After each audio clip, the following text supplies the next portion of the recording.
Assalamualaikum warahmatullahi wabarakatuh. Welcome back to our English class today with me, Miss Likana, or you can call me Miss Kelik. Okay, how are you today, students? Okay, are you good today? Okay, right. Okay, hopefully everyone is feeling good today.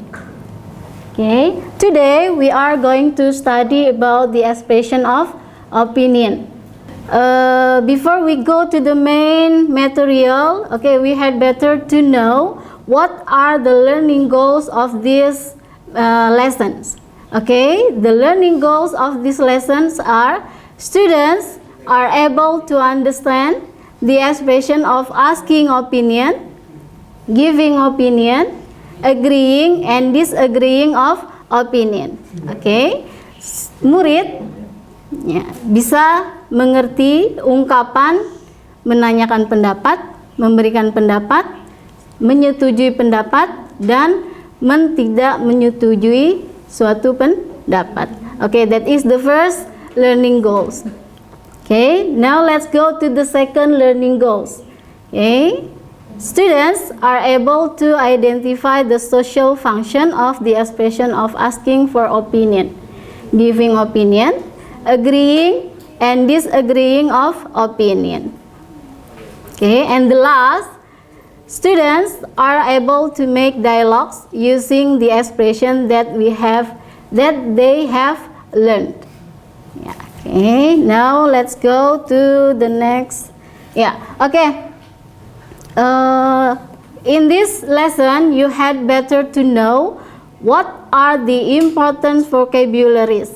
Okay, the important vocabularies, ya, it means that kosakata yang penting yang harus kalian tahu. Okay, the first is opinion.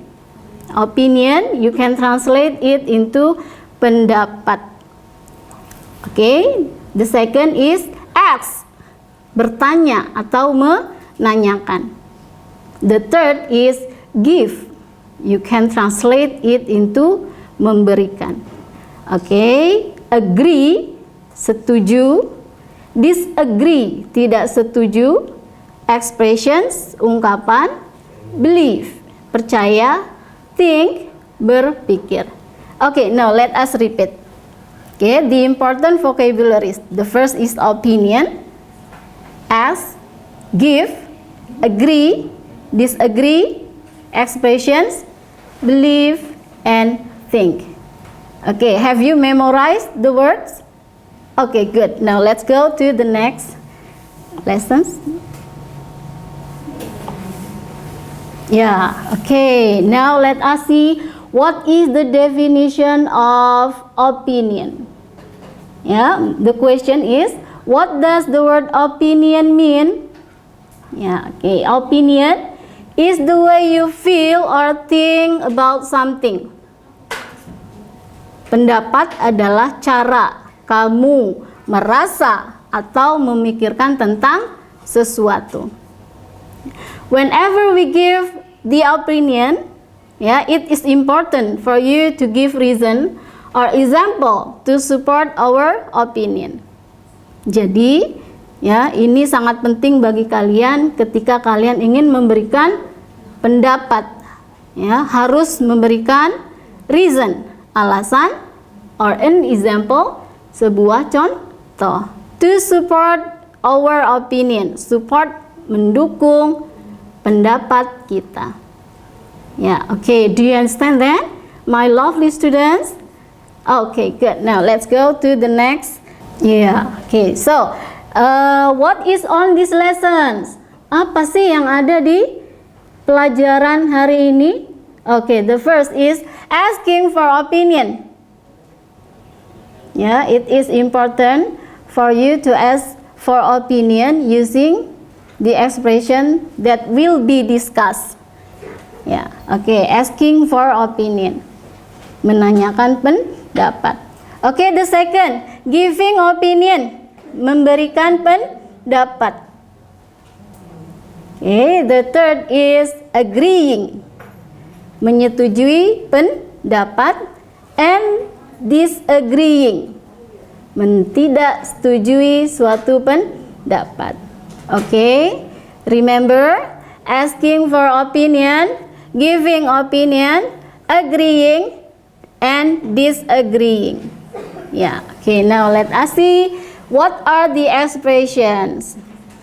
Yeah, okay, this is the example of expressions. The first is asking for opinion. Okay, what are they? Okay, let us see. The first is, what do you think of? Or, what do you think about? Blah, blah, blah. The second is, what is your opinion? The third is, do you have any opinion on blah, blah, blah? Okay, next, what are your views on blah, blah, blah? And the last, we can use this to express ask for opinion. The last is, would you give me your opinion on blah, blah, blah? Okay, okay, now let's repeat. Yeah, okay, what do you think of? What do you think about? What is your opinion? Do you have any opinion on blah, blah, blah? What are your views on blah, blah, blah? Would you give me your opinion on blah, blah, blah? Yeah, okay. Now, let's see what are the expression of giving opinion. Ekspresi memberikan pendapat. Yeah, okay. Now, let's see. Okay, when you want to give opinion to someone's questions, or you can say, in my opinion, blah, blah, blah. Okay, the second, I think, blah, blah, blah. Next, I personally believe, blah, blah, blah. According to me, blah, blah, blah.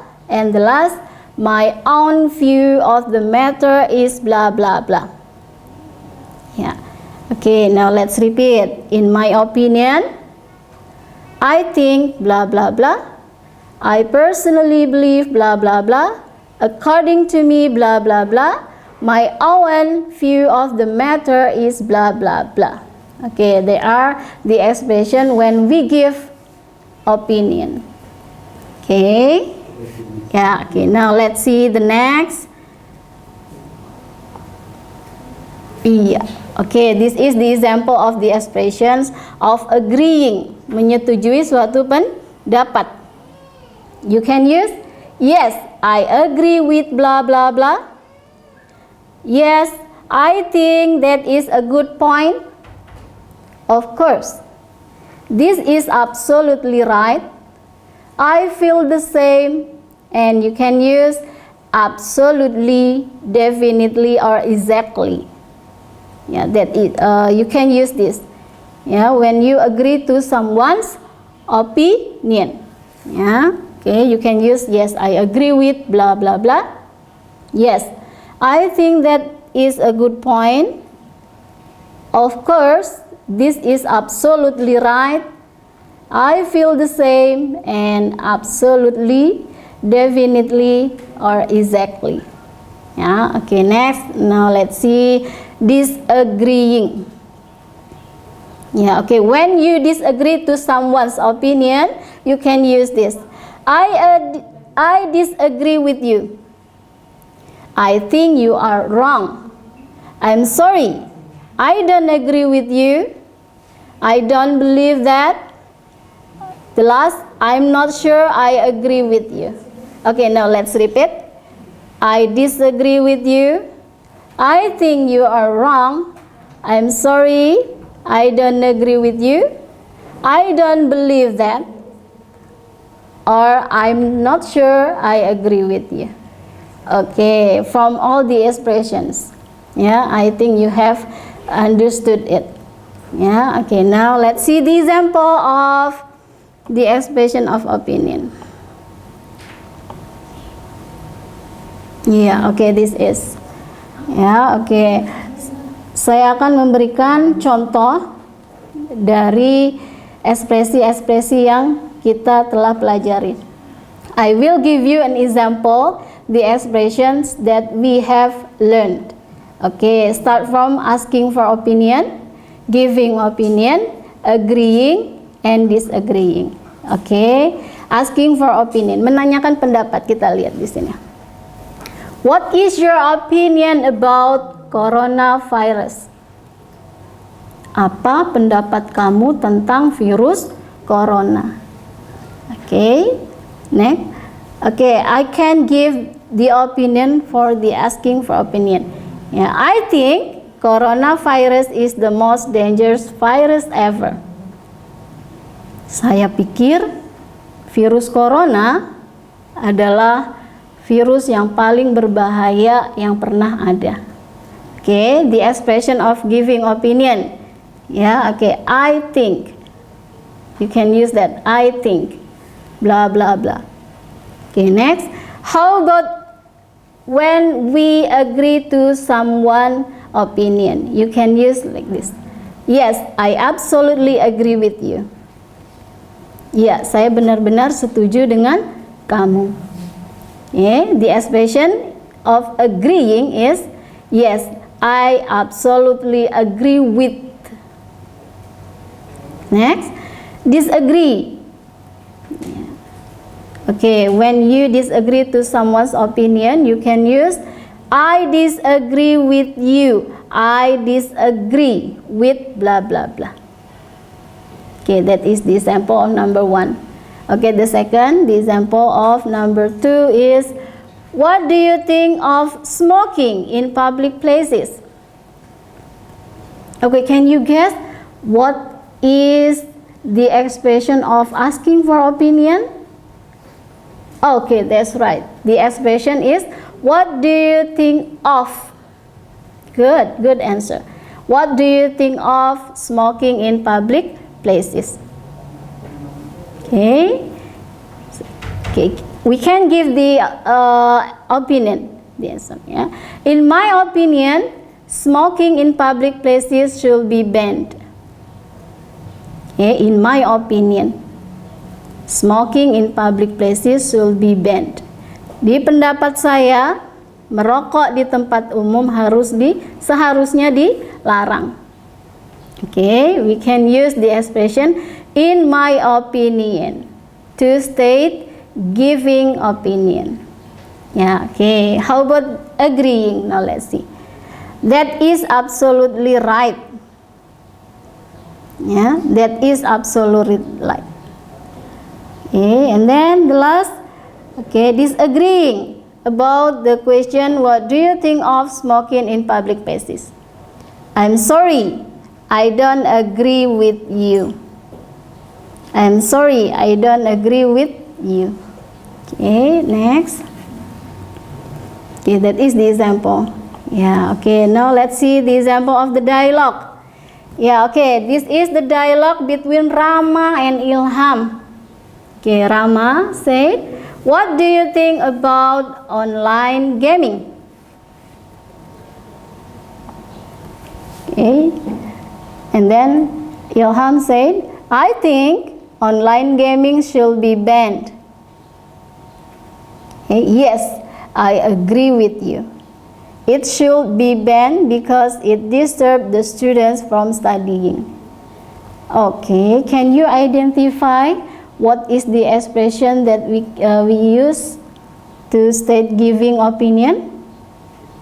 Yes, okay, I think. And how about asking for opinion? Okay, what do you think about? Yeah, okay. Okay, I want to ask you students, yes, I agree with you. Okay, is it agreeing or disagreeing? Yes, I agree with you. Yes, that's right. The answer is yes, I agree with you. Saya setuju dengan kamu. Ya, okay. Ya, okay. The assignment. Now let's see tugas untuk kalian di rumah. Ya, okay. Make the dialogue based on the following topics. Use the expression you have learned. Ya, buat dialog berdasarkan topik berikut. Gunakan ekspresi yang telah kalian pelajari. Yeah, okay, the first is online education. The second is bringing handphone to school. Okay, I think enough for today, students. Thank you for your attention. Assalamualaikum warahmatullahi wabarakatuh.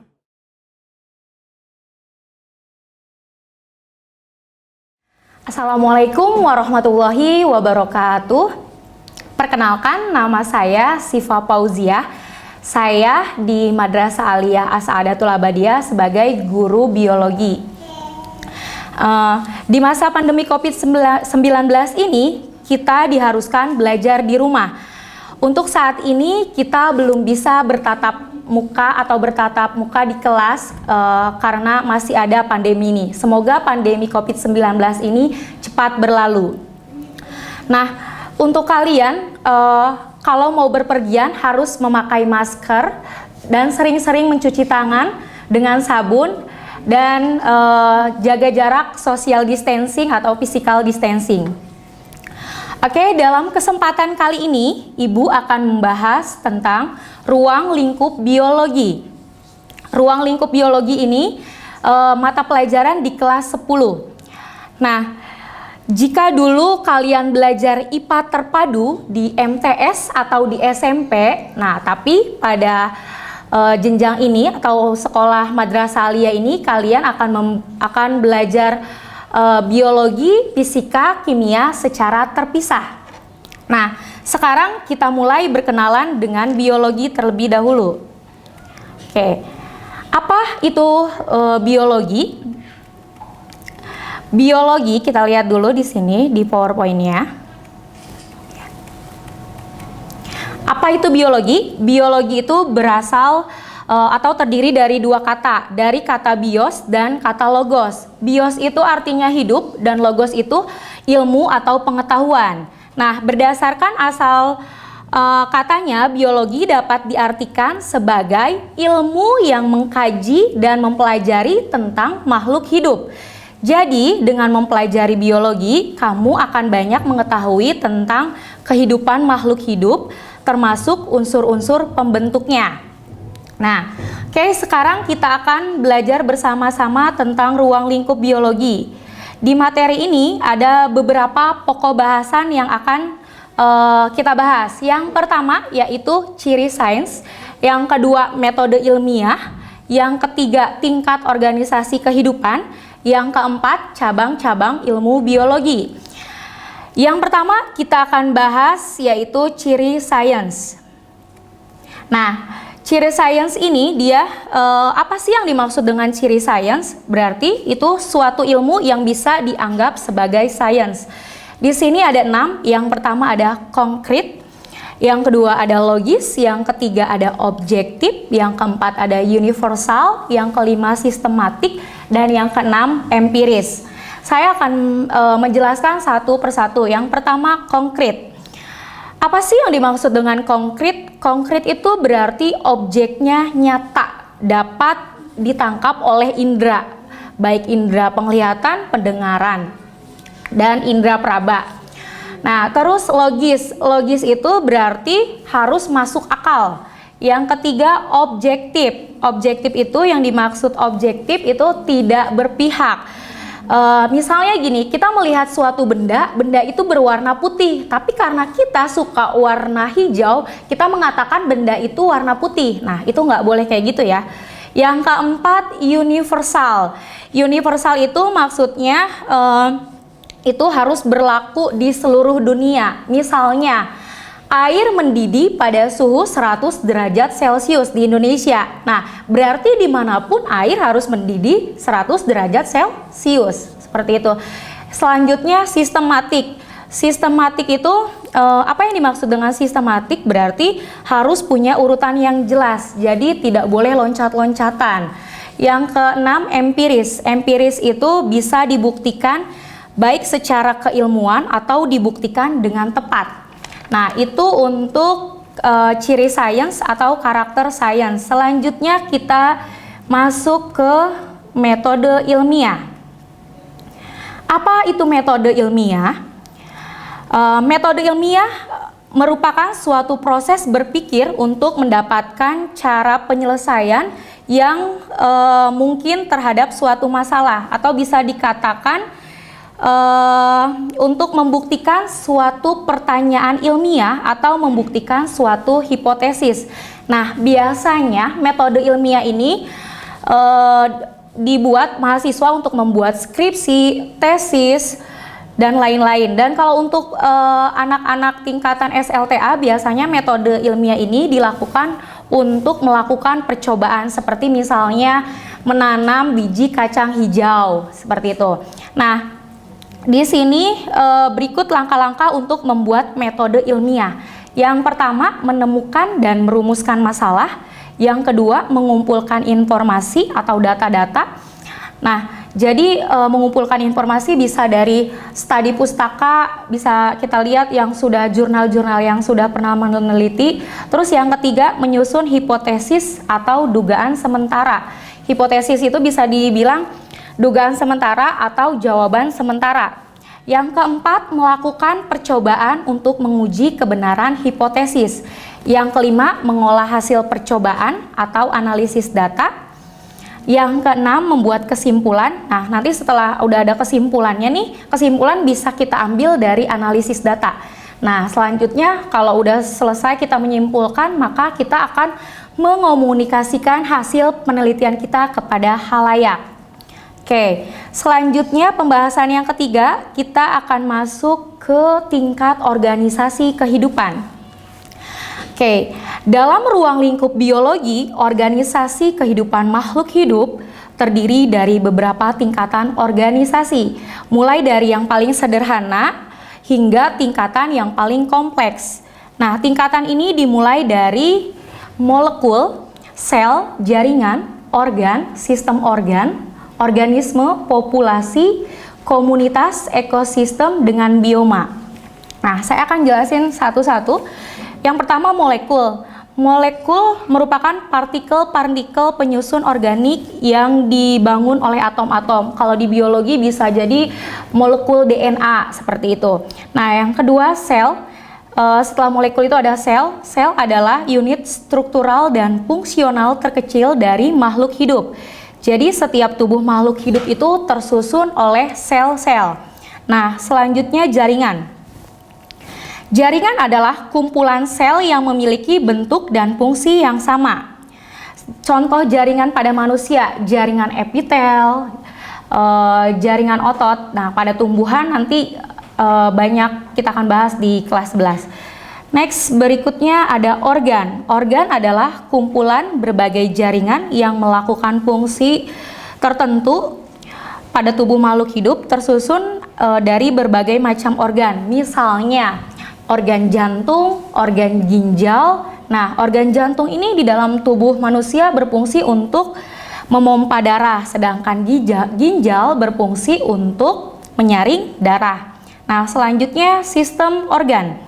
Sistem organ di dalam tubuh makhluk hidup, organ-organ yang berbeda akan berkumpul, dia akan membentuk suatu sistem yang disebut dengan sistem organ. Nah, kumpulan organ-organ ini akan menjalankan fungsi dan tugasnya yang saling berkaitan. Contohnya, di dalam tubuh kita ada sistem pencernaan. Di dalam sistem pencernaan ada organ-organnya. Yang pertama, mulut, ada faring, ada mulut, terus ada kerongkongan, ada lambung. Nah, nanti ada usus halus, usus besar. Nah, itu contohnya. Kalau di sistem pernapasan nanti ada hidung, ada faring, ada laring, ada trakea, ada bronkus dan bronkeolus dan paru-paru. Nah, itu untuk sistem organ. Selanjutnya organisme atau individu.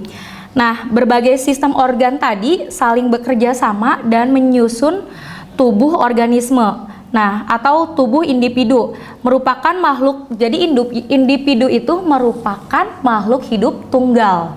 Nah, contohnya seorang manusia, seekor tupai, seekor domba. Nah, itu contoh dari organisme atau individu. Selanjutnya populasi. Populasi merupakan kumpulan individu dari suatu spesies yang berinteraksi dan hidup di wilayah tertentu. Contoh dari populasi yaitu sekumpulan semut yang hidup atau yang bertempat tinggal di batang pohon gitu. Atau misalnya populasi kucing yang tinggal di rumah gitu ya. Next, komunitas. Komunitas itu merupakan kumpulan populasi dari berbagai spesies yang saling berinteraksi yang hidup di area tertentu dalam kurun waktu yang sama. Contoh dari populasi yaitu populasi ikan yang hidup di air laut. Nah, next selanjutnya ekosistem.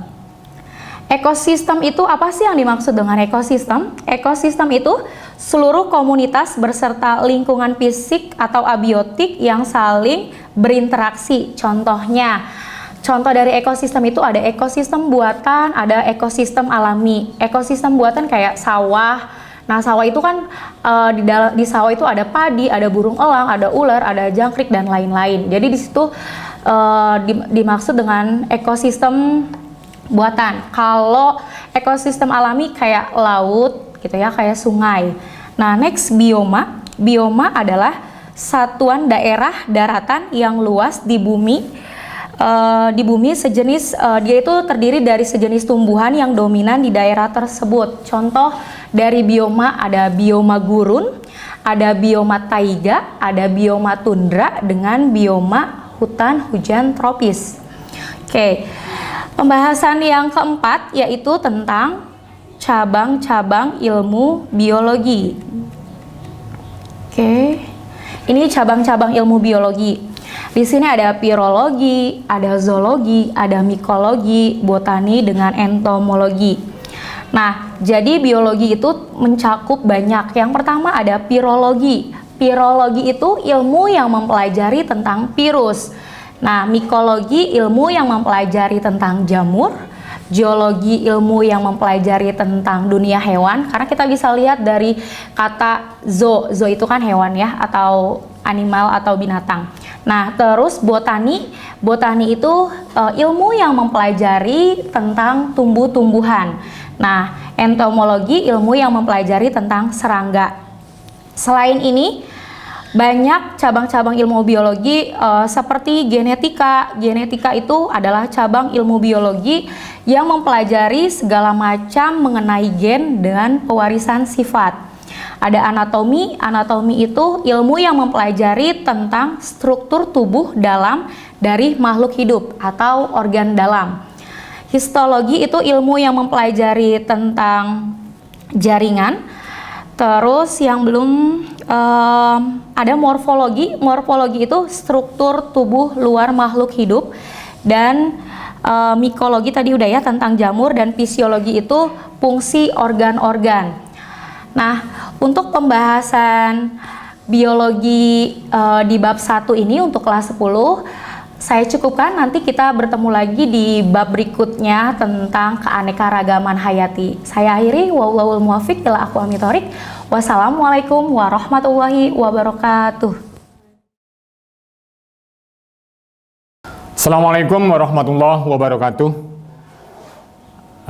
Anak-anakku yang berbahagia, pada kesempatan ini, pada metode pembelajaran daring ini, Bapak akan menyampaikan satu materi, yaitu mata pelajaran IPA terpadu untuk SMK kelas 11, jurusan manajemen perkantoran.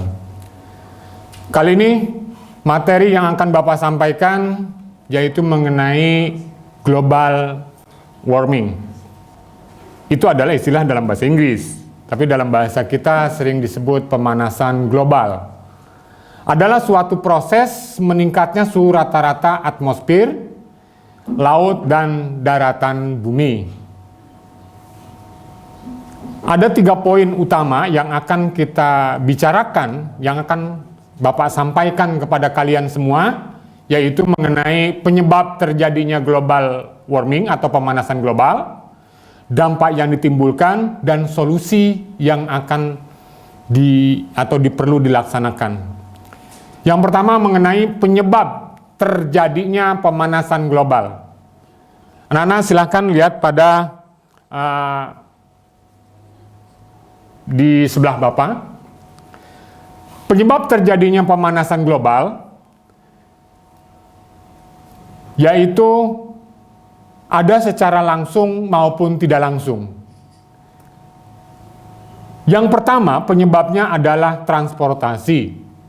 Semakin banyaknya alat transportasi, maka berpeluang besar semakin meningkatnya suhu rata-rata di muka bumi. Karena dari kendaraan yang ada itu mengeluarkan karbon monoksida dan karbon dioksida.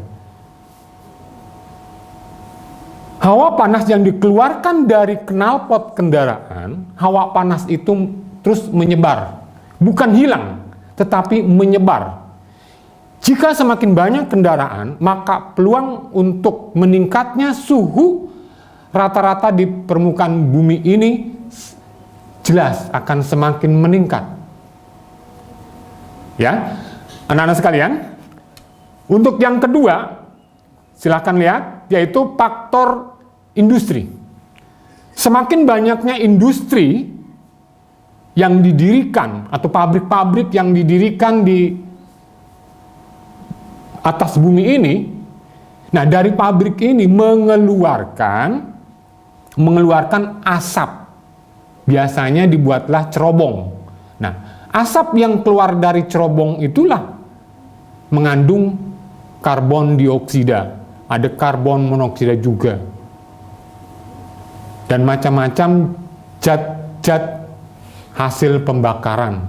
Nah, zat-zat tersebut yang berbentuk gas bercampur di atmosfer. Apa sih atmosfer? Atmosfer itu lapisan bumi, ya, lapisan bumi yang biasa manusia menggunakan atau ditempati oleh manusia. Yang di situ ada oksigen, nitrogen, dan zat-zat lain. Nah, di lapisan atmosfer, lapisan pertama di muka bumi itulah zat-zat panas atau yang mengandung karbon monoksida, karbon dioksida itu menyebar. Faktor lain dari industri ini, industri rumah tangga juga bisa menyebabkan. Contohnya hasil pemasakan, hasil pembakaran, dan lain-lain. Sehingga karbon dioksidanya itu menyebar di lapisan atmosfer. Anak sekalian, faktor penyebab ketiga yaitu efek rumah kaca. Orang bangga dengan membuat gedung bertingkat, gedung pencakar langit, kemudian diberi kaca. Nah, dari kaca itu, sinar matahari yang sampai ke kaca, sampai ke gedung yang berkaca, kemudian dipantulkan. Jadi sinar itu mantul dari sinar matahari ke bangunan berkaca, kemudian mantul. Nah, pantulan itu menyebar, bercampur dengan sinar matahari yang sampai juga. Akhirnya suhu menjadi naik. Faktor keempat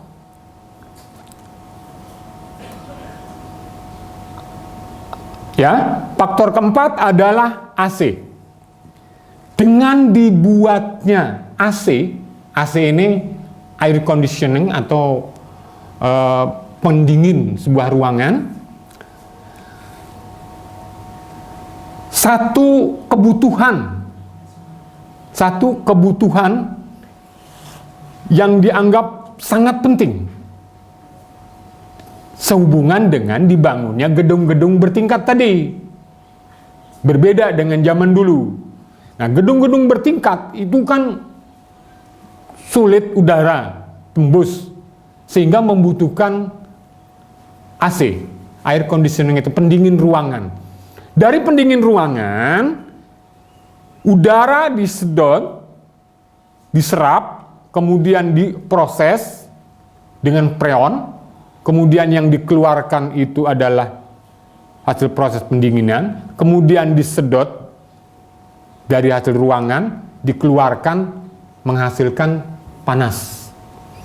Nah, panas yang dari freon itulah keluar dan membaur di atmosfer. Sehingga AC menjadi salah satu penyebab terjadinya pemanasan global. Anak-anak sekalian, ada penyebab kelima, yaitu penggundulan hutan. Semakin banyaknya jumlah industri yang didirikan di atas bumi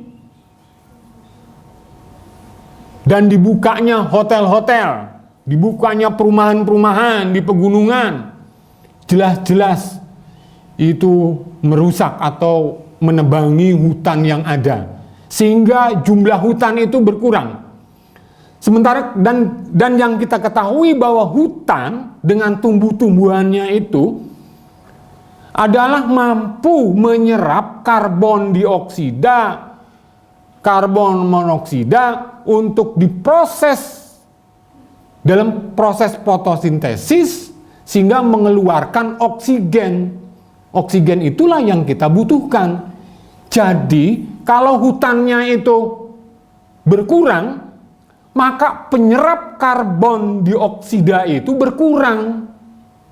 Dampaknya adalah yang banyak di lapisan atmosfer ini adalah kandungan-kandungan yang tidak dibutuhkan oleh makhluk hidup. Karena memang kandungan karbon dioksida, karbon monoksida, dan yang lain-lain yang kurang terserap oleh tumbuhan karena jumlah tumbuhan berkurang. Berkurangnya yang disebabkan oleh penggundulan hutan. Anak-anak sekalian, dari pemanasan global yang ada, yang kita rasakan, ada dampak yang ditimbulkan. Silahkan lihat di samping Bapak. Dampak pemanasan global. Ini bukan sebuah teori, tapi nyata. Ya, nyata anak-anak sekalian. Banyak hal-hal yang timbul yang disebabkan oleh pemanasan global. Dalam peta ini, peta tahun 2014 dengan peta 2015 digambarkan. Di sini lihat berkurangnya. Ini 2014 masih ada dataran di sini. Masih ada terselubung oleh es. Tapi di 2015 esnya hilang. Nah, hilangnya es ini karena mencair dan terus mengalir ke laut. Ini jelas. Ini contoh gunung es di benua Antartika. Ya, ini gunung es apabila pemanasan global itu terus meningkat maka jutaan ton, jutaan kubik es yang di benua Antartika ini mencair. Cairannya itu mengalir melalui glaser itu ke laut. Maka yang ditimbulkan dari pemanasan global itu adalah satu, meningkatnya temperatur secara konstan karena suhu makin memanas di setiap tahun. Tentu saja ini menjadi bahaya bagi makhluk hidup, khususnya kita sebagai manusia. Kemudian musim kemarau akan lebih panjang. Terus meningkatnya volume air laut yang disebabkan mencairnya gunung es tadi. Belum lama di Muara Gembong ini kita bisa saksikan betapa tingginya air laut atau air laut yang pasang itu yang disebut rob. itu merendam perkampungan di wilayah Muara Gembong dan membuyarkan atau mengkaburkan para ikan-ikan yang dibudidaya oleh para petani petambak. Yang keempat, salju dan es menjadi semakin sedikit. Ya, tadi sudah dijelaskan. Kemudian yang kelima, musim menjadi tidak menentu. Kadang-kadang kita juga menyaksikan di kita, terjadi di wilayah kita, Kecamatan Muara Gembong, yang dulu biasanya itu kemarau itu mulai itu bulan 6, mulai kemarau. Terus sekarang bulan 6 masih ada hujan. Kadang sudah waktunya hujan, ya bulan Desember gitu kan mulai hujan, yang berber itu kan hujan, biasanya begitu. Nyatanya nggak ada hujan. Nah itu artinya musim itu tidak menentu. Kemudian yang selanjutnya, anak sekalian, terjadinya badai. Kalau di kita itu angin puting beliung atau angin puyuh bahasa kita. Tapi kalau bahasa orang Amerika namanya badai tornado. Itu pun disebabkan dari suhu yang tidak teratur. Kemudian yang ketujuh, siklus hidup tumbuhan dan migrasi binatang menjadi berubah. Karena musim dan iklim yang menjadi tidak menentu. Maka migrasi binatang menjadi berubah. Selain itu, siklus hidup tanaman juga akan berubah. Selain kita ketahui penyebab global warming, kemudian dampak yang ditimbulkan, yang utama adalah bagaimana cara mengatasi pemanasan global. Anak-anakku sekalian yang Bapak cintai, semoga kalian tetap semangat. Hal-hal yang harus diatasi oleh kalian, oleh kita semua, yaitu membatasi kepemilikan kendaraan. Jadi jangan banyak-banyak punya kendaraan, karena dengan jumlah kendaraan yang banyak, kemudian peluang untuk dipergunakan juga semakin banyak. Kemudian dari kendaraan itu mengeluarkan karbon monoksida dan karbon dioksida, sehingga emisi atau sisa pembakaran di kendaraan itu akan menyebar ke lapisan atmosfer, sehingga suhu menjadi naik. Yang kedua, dengan mengurangi penebangan hutan. Ya, kalaulah kalian nanti jadi pejabat, kalaulah mau mendirikan sebuah perusahaan atau mengizinkan sebuah perusahaan berdiri, jangan di lahan hutan, tapi di lahan-lahan yang non-produktif, lahan-lahan gundul. Jangan yang sudah di hutan, karena akan mengurangi jumlah areal hutan. Setidaknya apa yang bisa kalian lakukan dalam situasi sekarang kalian sebagai siswa, ada pohon yang bisa kalian tanam. Oke? Bisa nanam kan? Ya, sebatas yang kalian bisa. Apa nanam bunga, atau nanam pohon cabai, atau nanam pohon apa. Dari tanaman yang kalian tanam, itu dapat menyerap karbon dioksida, karbon monoksida. Dari pernapasan kalian mengeluarkan karbon dioksida. Dari kendaraan kalian yang kalian pakai mengeluarkan karbon monoksida akan terserap. Paling tidak kotoran yang kalian keluarkan, kalian mampu menyiapkan untuk menyerapnya, yaitu tanaman yang kalian tanam. Jadi kebutuhan kita yang kita olah untuk diri kita, kebutuhan kita siapkan untuk kita.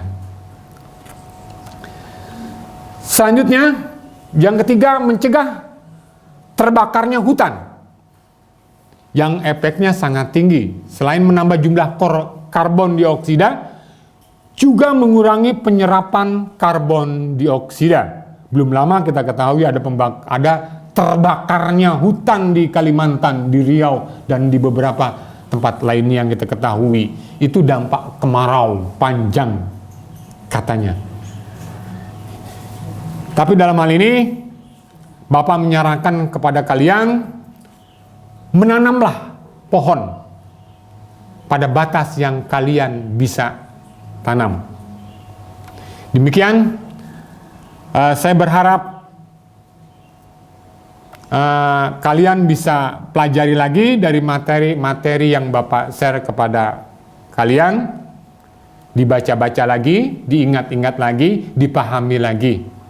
Semoga kalian menjadi orang-orang yang cerdas di kemudian hari. Terima kasih. Wassalamualaikum warahmatullahi wabarakatuh.